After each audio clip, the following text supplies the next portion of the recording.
We now join Rashida Lucas and T.P. Lucas as Judge Lynn hears their case. Mr. Lucas, you have brought Mrs. Lucas here to court in order to recover either your 2000 Camry that you said you upgraded or the value of the upgrades that you put in the Camry that you say she took. And I know that you're wearing sunglasses, which usually is not permitted in a courtroom, but I understand that you have an eye issue, glaucoma, and the lights are bothering you. Mr. Lucas, I'm going to start with you. Why don't you tell me how we got here and why it is you've needed to come to court to get this car back? Well, Your Honor, everything, there was nothing wrong, nothing. You know, everything was normal at my house. Everything was normal? Nothing wrong, nothing. Rashida told me, baby, I'll be back, and she left, you know, this was back in November. Mrs. Lucas, Mr. Lucas says you had a great relationship. Yes, we had a wonderful relationship. Why don't you tell me what was wonderful about it? It was wonderful. We were like best friends. I believe, you know, he's my soulmate. Everything was fine except he was too nice. It's too nice. I mean, how does one be too nice to one's wife? He was too nice, like it was scary nice. You know, it was like, you know the people that's it was like stalkerish nice, like you too nice, it's too good. Give me an to example, be true. because I cannot conceive of the world that you have structured for me here. Right, I mean, you know, too nice, like he would say, I love you, and it was like, I was like, okay, I was waiting for the punch, when you gonna kick me? It's scary. Some people just, you know, you could be nice, but you could be Lucas, too nice. You're gonna have to do better than that. He told you he loved you, and this was a problem. You put up your hands like, when is the punch going to come? You've been married for 5 years. Has he punched you yet? No. No, he's a wonderful man. He doesn't punch you. He's a wonderful man. Yes, I'm just not used to So that. the I love you is too much for you. It's not too much, but you don't have to tell me like twice a week.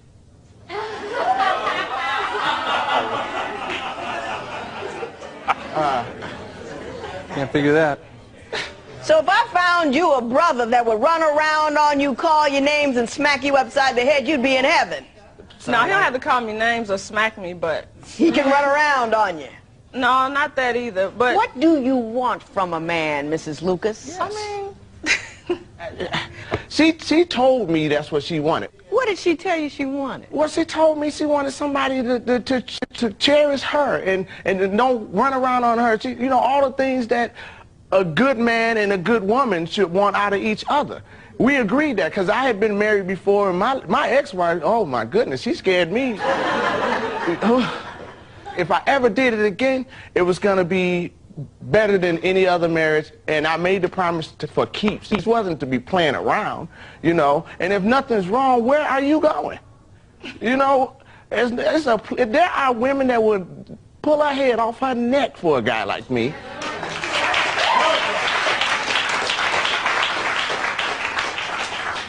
I'm going to ask you one more time. He made me gain weight. Okay, how did he make you gain weight? Because, I mean, now the man can cook. Brother can throw down. But he cooked 4-course meals for breakfast, lunch, dinner. 2 o'clock in the morning, if I was hungry, he wouldn't fix me a sandwich. This man would make a whole meatloaf, potatoes and gravy, vegetables, a big stupid cup of Kool-Aid. I go to sleep right on that. To get up in the morning, he done fixed French toast, pancakes, grits, biscuits. So now I'm laying on food on top of the food I just laid on a couple of hours ago. So your complaint is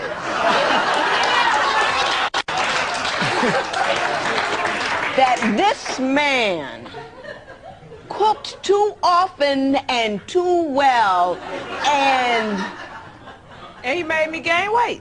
Mrs. Lucas, have you lost your mind? No.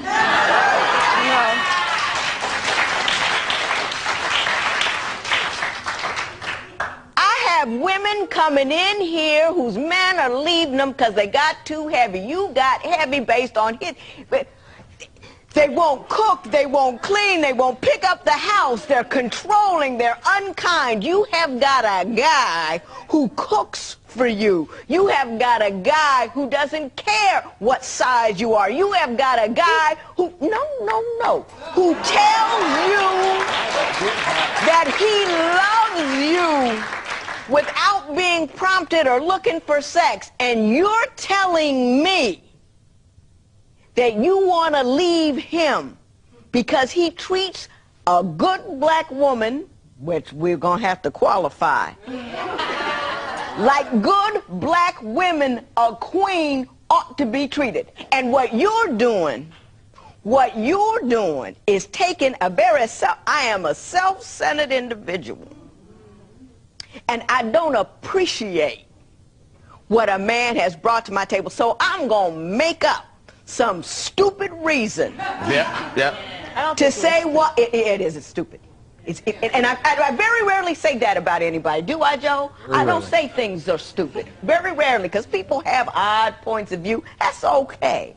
But that's stupid. You need to grow up, Mrs. Lucas. Mr. Lucas, my understanding is that she took on a career you didn't know about. Yeah. Could you Absolutely. explain that to me? Because I didn't understand it. I've been out here doing the best I can to get recognition as a comic for almost 17 years. And so after she leaves me, a mutual friend tells me that he saw her in a comedy club on stage. On stage. I mean, I don't have a problem with that. But she never shared this with me at all. She never told me not one time. So she became a comedian and didn't tell you? Didn't tell me nothing. And every time I tried to talk to her about it, she didn't have time, or she didn't want to talk. She was busy or something like that. She's supportive of your comedy career? Absolutely. Absolutely. I could, like, if she was closer to the stage, she has a distinctive laugh that I love. And I would hear her, and that would just motivate me to hit the crowd a little harder, because she made me feel good. He's killing you, Mrs. Lucas. You know that over here. He's just killing you. I mean, he's just killing you. But he Mrs. didn't tell Lucas, you about the shows that he... Yes, you can tell me about the shows. Tell me. The shows, I supported him with his comedy. That was fine. Right. But he also had a family at home. I already worked all during the day, going to school. By the time I come in, hey, bye, I love you, he's going out. This happened all the time. By the time he's coming back in, it's time for me to leave back out. So I wasn't seeing my husband Well, that he much had to been anymore. spending some time at home, because he made you gain 30 pounds by cooking. Well, that was when he was there. But, I mean, because he cooked before he left. When I came in, there was food there. Or when he came in, he would bring me food at 3:30 in the morning. When did you get the comedy bug? What did you tell him about it? Actually, this is the first time telling him about it. I would How long change have the you been subject. doing it? A year. Oh, Why yeah. didn't you tell him? Because I felt like a hypocrite. How, I talked about how he would be out supporting his colleagues, and now I see... You understand his point of view. I understand, but the difference is he had a wife at home. He didn't have to go to all those unnecessary shows all the time. I can go. I'm not at home with him anymore, so I go to different shows. So you're complaining that he spent too much time comedy because he had a wife at home. Mm-hmm. But you can go out and be away and not acknowledge that you had a husband and a child at home. Right, but now I have, I'm a teenage mother. I make my own babysitter, so now my daughter watches my other kids while I have shows, so she's watching them right now. So everybody in your airspace ought to do for you, and you need to do for no one. Is that what you're telling me? No.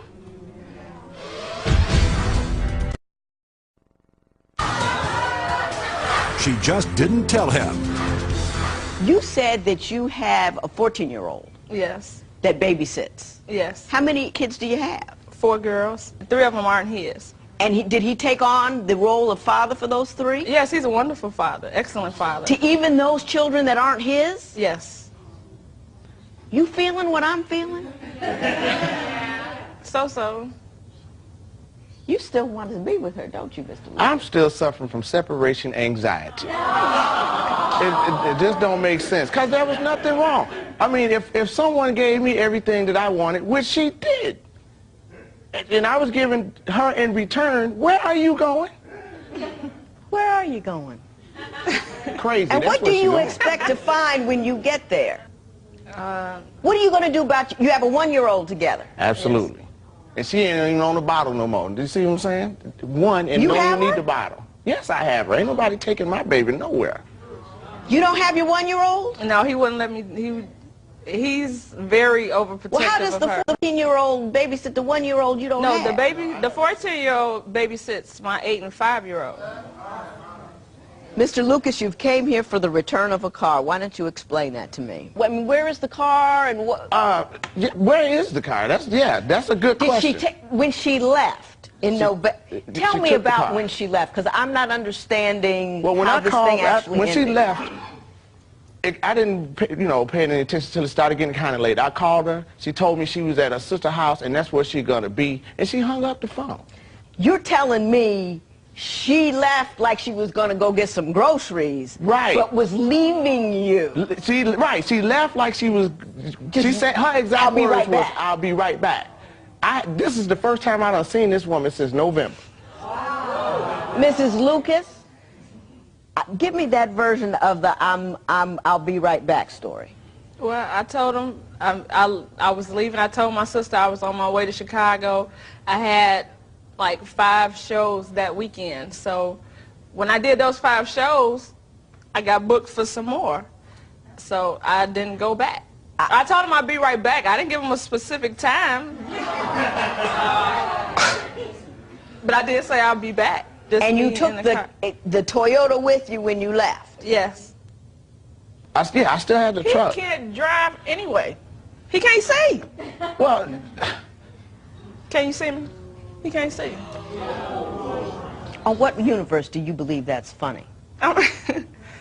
It's not funny, but I mean, he can't drive anyway, and he gave me the car as a gift.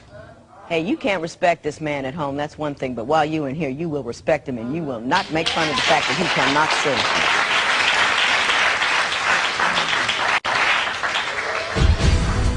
When divorce court continues, Judge Lynn rules in the case of TP versus Rashida Lucas. But first, Rashida has news that leaves the courtroom speechless. Well, where is the car?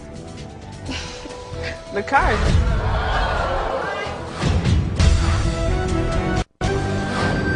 Divorce court returns with the case of Rashida Lucas, who left her husband to perform stand-up comedy and never went back home. And TP is suing Rashida because he wants to be reimbursed for the family car. You say if you can't get the car back, you want the value of the upgrades. Tell me about the upgrades. well, here's the thing. They sell a little chip. I upgraded that on the engine. I didn't like the wheels that were on there, so I bought rims and tires. And it didn't have a stereo at all in there because there was just a hole in the dash. So I bought a stereo for the car. Why don't you tell me this, though? How much is the car worth? About $5,000. And like I said, she keeps saying But where my is car. the car? The car is gone. Gone where? It got totaled. How did it get totaled? I was at work. We had an ice storm in Chicago. Somebody ran into it and tore it up. So I told them just junk it. There was nothing I could do with it. So You just told her to junk it? You didn't... junk the There car? was nothing. It was nothing else they could do with it. It was like this small. Did you have insurance on it? Well, where's the No, the stereo? insurance had lapsed. Whose responsibility was to pay the insurance? Was it your responsibility to pay the insurance? It's my responsibility to make the money. She write out the checks to pay the bills. At least she used to. Was there money to pay the insurance? It was money to pay the insurance, but I wasn't in Wisconsin anymore. He could have did that while he was there. Yeah. But it was pick a typically surgery. your responsibility to pay the bills? Sometimes. Oh, I don't believe you. I believe it was your responsibility. Look at you. I believe it was your responsibility to pay the bills. Mr. Lucas, I'm sorry. You are a wonderful man, and don't let trifling women change who you are. That's all I'm asking. She's self-centered and only interested in her pleasure and her joy and what she wants. She will never give to you, and you have the right to have a woman who will give to you. That's my point of view. You are trifling and small-minded. When you are trifling and small-minded, you're going to end up with a man who's going to take advantage of that. I am sure that your choice in men, if it's based upon the silly things that you have told me here today, will put you in a place where you don't want to be, where you don't want your daughters to be. But you are so small-minded and trifling that you don't even put their interests ahead of yours. How dare you be so self-centered?